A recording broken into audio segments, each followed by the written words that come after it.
السلام علیکم ورحمۃ اللہ وبرکاتہ۔ آج کی کلاس میں ہم سیکھیں گے میم ساکن کے احکام۔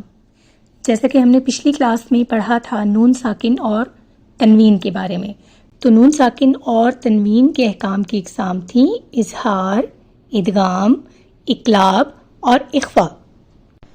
اب جبکہ میم ساکن کے احکام میں ہمارے پاس ہیں ادغام، اخفاء اور اظہار، یہاں پہ اقلاب نہیں ہے۔ یاد رکھیے گا میم ساکن کے احکام میں اقلاب نہیں ہے، باقی سارے نام وہی ہیں۔ آگے چلتے ہیں۔ ایک چیز یاد رکھیے گا کہ میم کی ادائیگی ہونٹوں سے ہوتی ہے اور ہونٹوں کو عربی میں شفتین کہا جاتا ہے۔ اس لیے جب ہم میم ساکن کی اقسام کو لکھیں گے یا پڑھیں گے تو ان کے ساتھ شفوی ضرور لگائیں گے، جیسے ادغام شفوی، اخفاء شفوی، اظہار شفوی۔ اچھا، پہلے ان کے میننگز دیکھ لیتے ہیں۔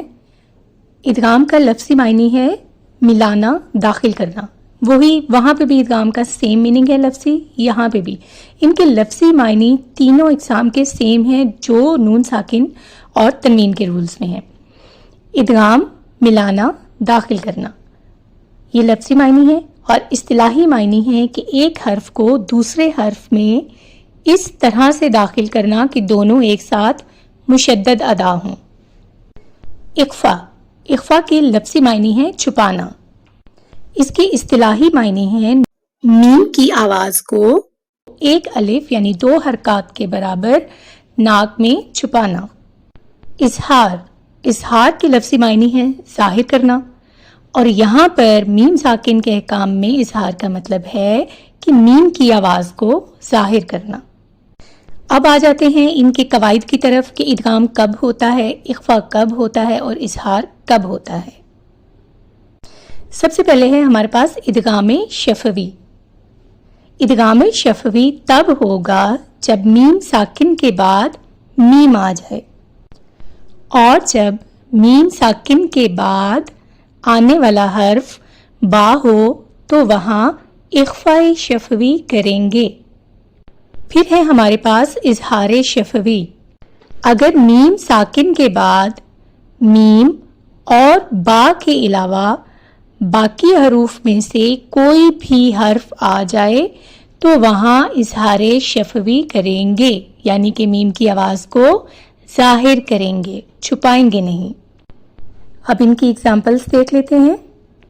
اب دیکھیں ادغام کی اگزامپل میں ہمارے پاس ہے میم ساکن کے بعد میم، تو اسے ہم پڑھیں گے الیکم مرسلون۔ اسی طرح آگے ہمارے پاس ہے اخفاء شفوی، اور اس میں ہمارے پاس میم ساکن کے بعد حرف با ہے، تو اسے ہم پڑھیں گے علیکم بوکیل۔ اب ہے ہمارے پاس اظہار شفوی۔